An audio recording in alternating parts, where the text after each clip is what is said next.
ఓం శ్రీ గురుభ్యో నమః. ఓం శ్రీకృష్ణ పరబ్రహ్మణే నమః. ఓం శుక్లాంబరధరం విష్ణుం శశివర్ణం చతుర్భుజం ప్రసన్నవదనం ధ్యాయేత్ సర్వవిఘ్నోపశాంతయే. శ్రీ భగవద్గీత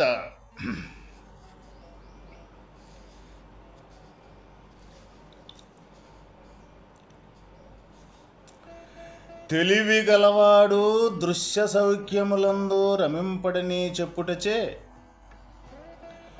వాని యందు రమించువాడు వట్టి తెలివి తక్కువవాడని స్పష్టమగుచున్నది.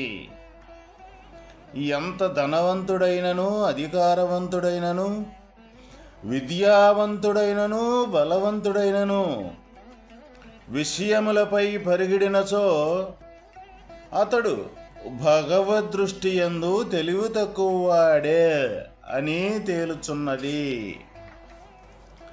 అట్టి విషయలోలత్వమును కామక్రోధాదులను త్యజించువాడే సుఖమునందగలడని వచించుచున్నారు.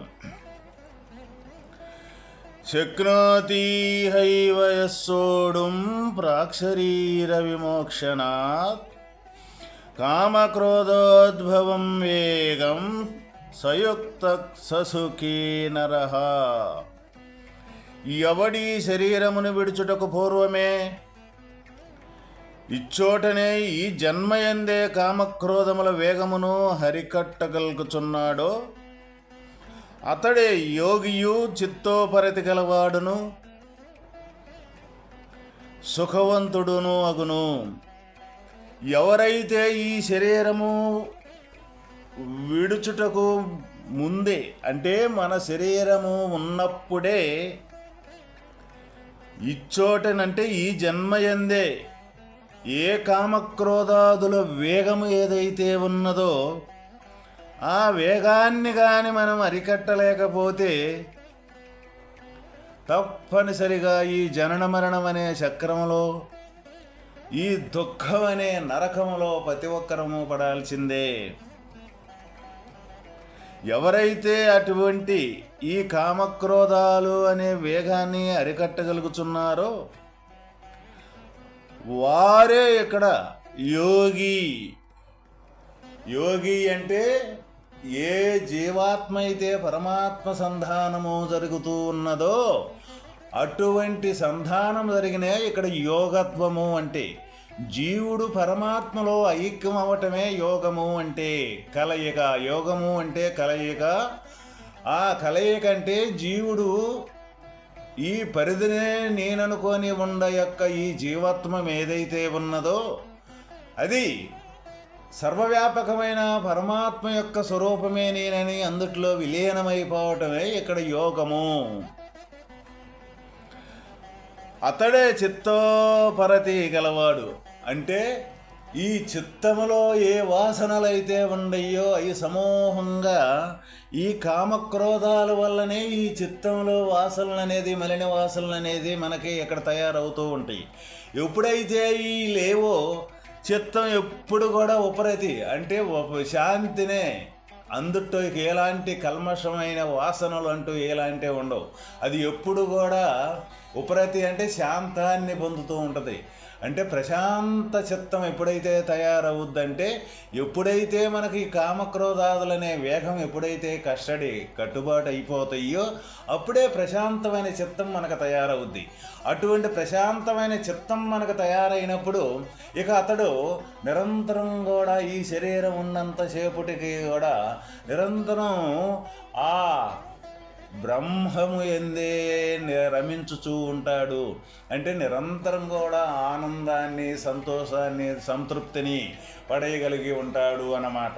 ఎప్పుడైతే చిత్తములో మలినాలైతే ఉండయో మలినాలనే వాసనలు ఎప్పుడైతే మన చిత్తంలోన దాగి ఉండయో ఆ వాసనలతోటి మనకి ఎప్పుడు కూడా అశాంతే. అంటే చిత్తం కూడా ఎప్పుడూ శాంతంగా ఉండదు, అశాంతంగా ఉంటుంది అన్నమాట.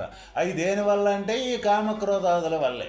అంటే ఈ కామక్రోధాదులు దేనివల్ల అంటే మనం చేసే పనుల్లో ఏ అయితే కోరిక పెట్టుకొని ఫలాన్ని కోరికతోటి ఎప్పుడైతే కర్మలు చేస్తూ ఉంటామో వాటితోటి వచ్చే మలిన వాసనలని అయ్యి అయితే అయినట్టు అవ్వకపోతే అవునట్టు ఇవన్నీ కూడా ఈ ద్వంద్వాలతో కూడుకున్న విషయాలు మొత్తం కూడా మన చిత్తంలో మలిన వాసనలుగా అక్కడ తయారవుతాయి.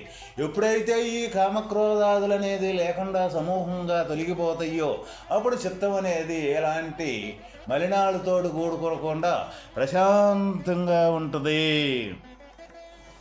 ఇక్కడ మోక్షమునకు వలసిన సాధన సామాగ్రిని ప్రతి ఒక్కరము కూడా ఈ జీవితమునందే సమకూర్చుకోవాలి. మరి ఒక లోకమున కానీ మరి ఒక జన్మయందు కానీ ఆ పని సాధ్యపడదు. ఎందుకంటే ఈ భూలోకం అనేది కర్మభూమి, సాధన చేయుటకు అనువైన ప్రదేశము ఇది. స్వర్గాది ఊర్ధ్వలోకములందు కానీ పాతాళాది అధోలోకములందు కానీ పారమార్థ సాధనకు ఎక్కువగా అక్కడ అవకాశములుండవు.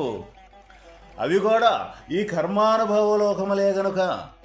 కాబట్టి ఇహైవాను పదమిచట ప్రయోగించబడినది.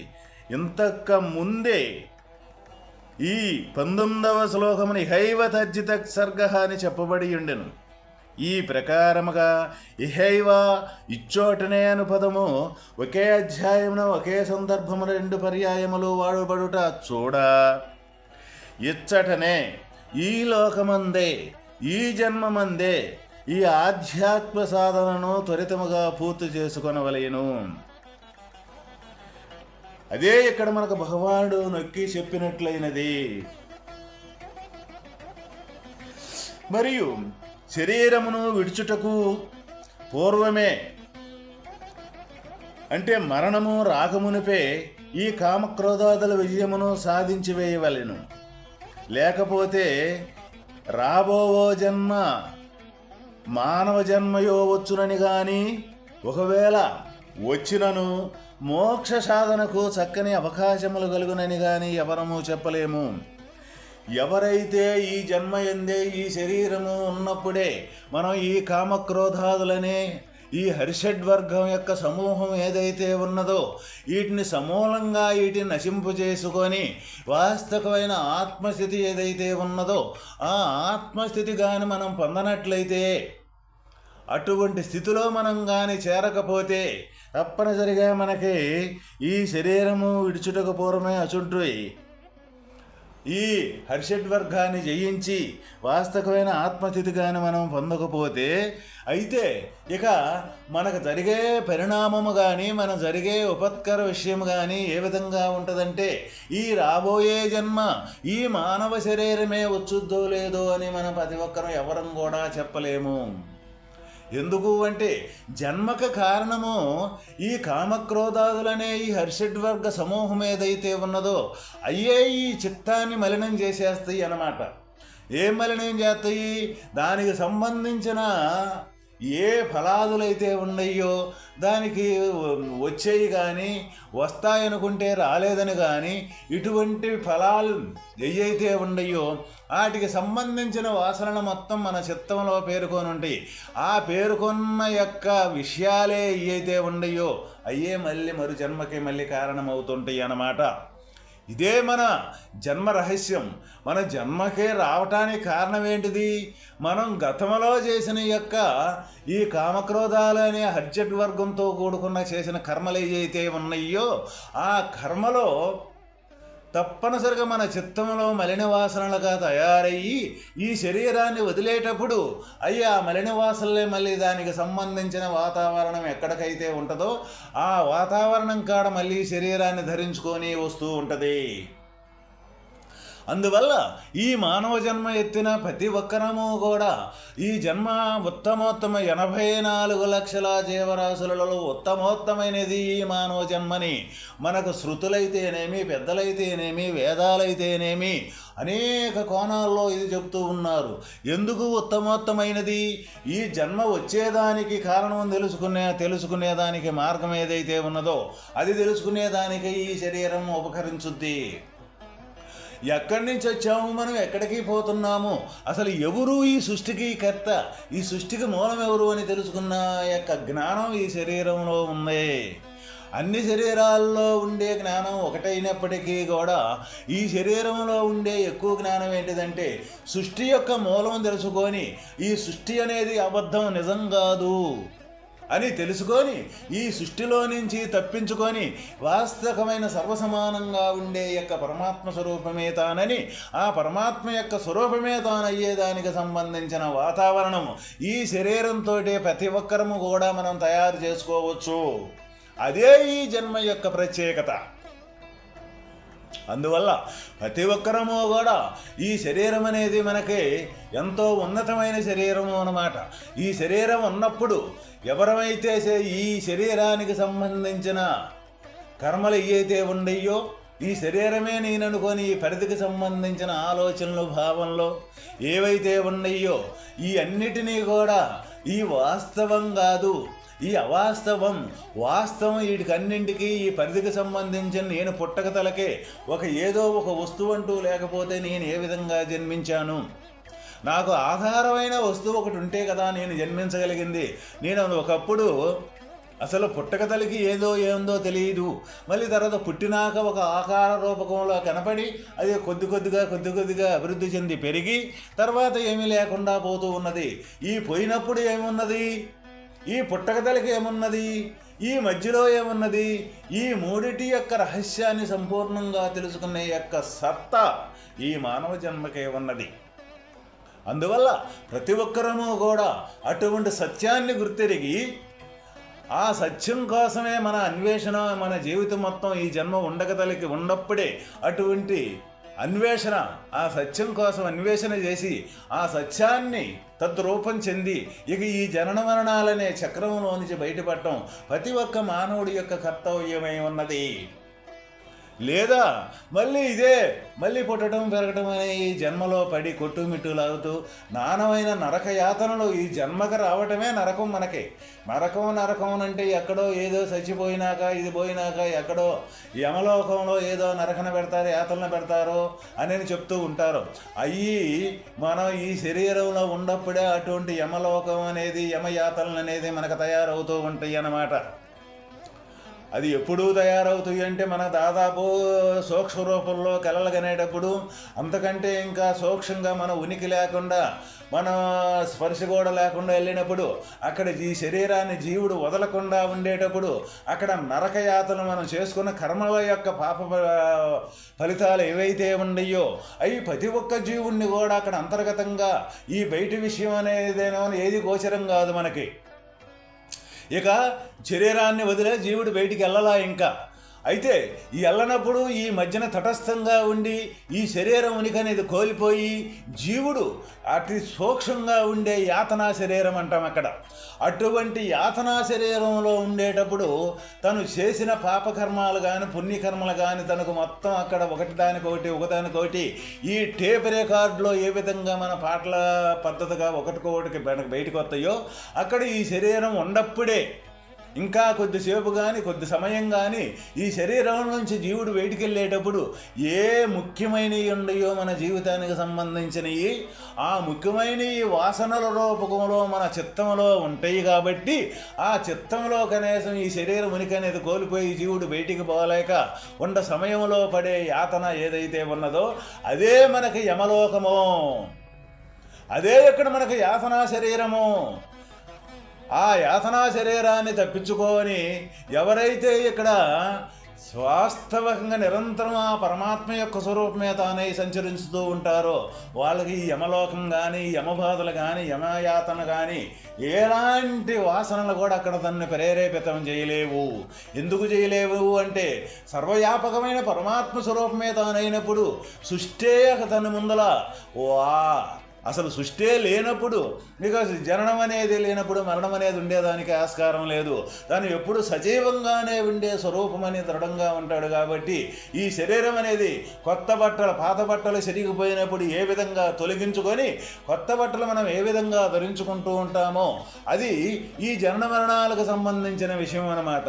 అదేవిధంగా ఈ పాత బట్టలు తొలగిపోతే ఎలాంటి బాధ లేకుండా ఈ శరీరాన్ని వదిలేయగలుగుతాడు ఈ జీవుడు. ఎందుకు? తన స్వస్థానం ఇది కాదని తనకు ముందుగానే అర్థమైపోయింది అన్నమాట.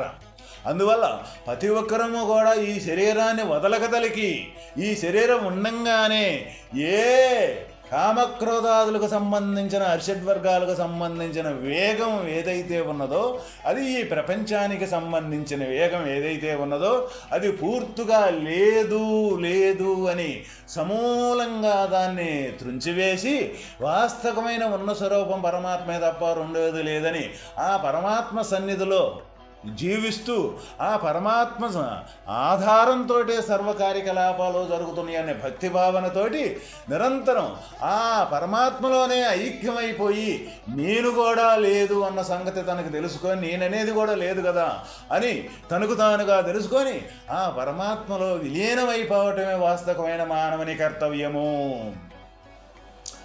అట్లా అందువల్ల అది ఎప్పుడు జరగాలి?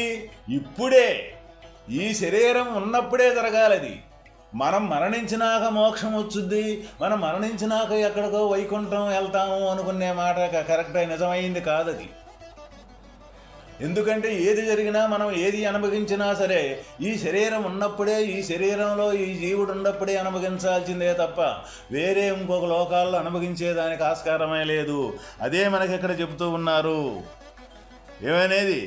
ఏ పాతాళాది లోకం కానీ, ఏ స్వర్గాది ఊర్ధ్వలోకాలు కానీ, అక్కడ ఈ పారమార్థ సాధనకు కానీ, పారమార్థ సాధనే కాదు ఏ కర్మలకు కూడా అక్కడ కానీ అవకాశమే లేదు. ఎందుకంటే అక్కడ శరీరం అనేది ఉండదు కాబట్టి. ఇక్కడ దైవలోకానికి, దైవలోకం అంటే ఊర్ధ్వలోకాలంటే అక్కడ శరీరాలు మొత్తం సమూహంగా కనీసం లేకుండా ఉండే లోకాలు ఏవైతే ఉన్నాయో అయ్యే ఇక్కడ భగవంతుని లోకాలంటే. భగవంతునికి ఎప్పుడు శరీరం అనే ఆకారం అనేది ఉండదు. అయితే కర్మశేషం ఉంటుంది కాబట్టి అక్కడ శరీరం లేకుండా ఈ జీవుడు కనీసం ఆ లోకాల్లో జీవిస్తూ ఉంటాడు. అందువల్ల ఆ లోకాలు ఇస్తూ ఉంటే సాధన చేసేదానికి కూడా ఆస్కారం లేదు అని మనకు చెబుతూ ఉన్నారు. కాబట్టి ఈ జీవితమును సదుపయోగము చేసుకొని నిరంతరము ఆ పారమార్థ లక్ష్యమునకై ప్రయత్నము సలపవలెను.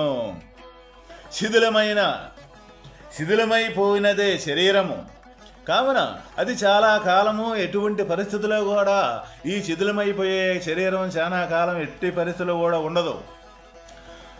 అది ఎప్పుడు కూడా మృత్యువు అనున్నది ఫలాని సమయమున వచ్చునని ఎవరూ కూడా మనం చెప్పలేం కదా.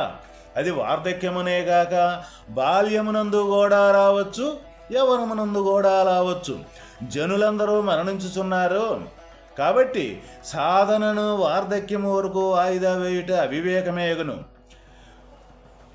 మరియు ఈ ముసలితనము శక్తి సామర్థ్యములు ఉడిగిపోవుటచే ధ్యానాదులు, ఇంద్రియ మనోనిగ్రహాదులు అక్కడ చక్కగా జరిగేదానికి కూడా ఆస్కారము ఉండదు అన్నమాట.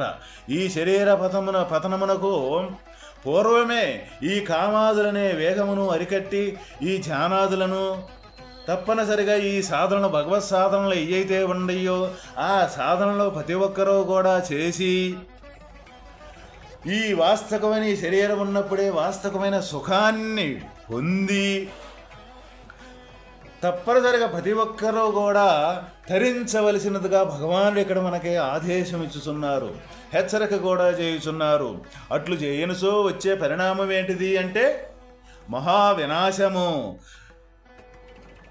శత్రువులు ఉన్న మహావినాశం అంటే తటస్థించుతున్న శత్రువులున్న చోట మనకి పరమశాంతి అనేది ఎటువంటి పరిస్థితిలో ఉండదో అట్లానే ఈ కామక్రోధాదులనే శత్రువులు ఉన్నంతసేపు మనకు దుఃఖమే కానీ పరమశాంతి ఉండదు.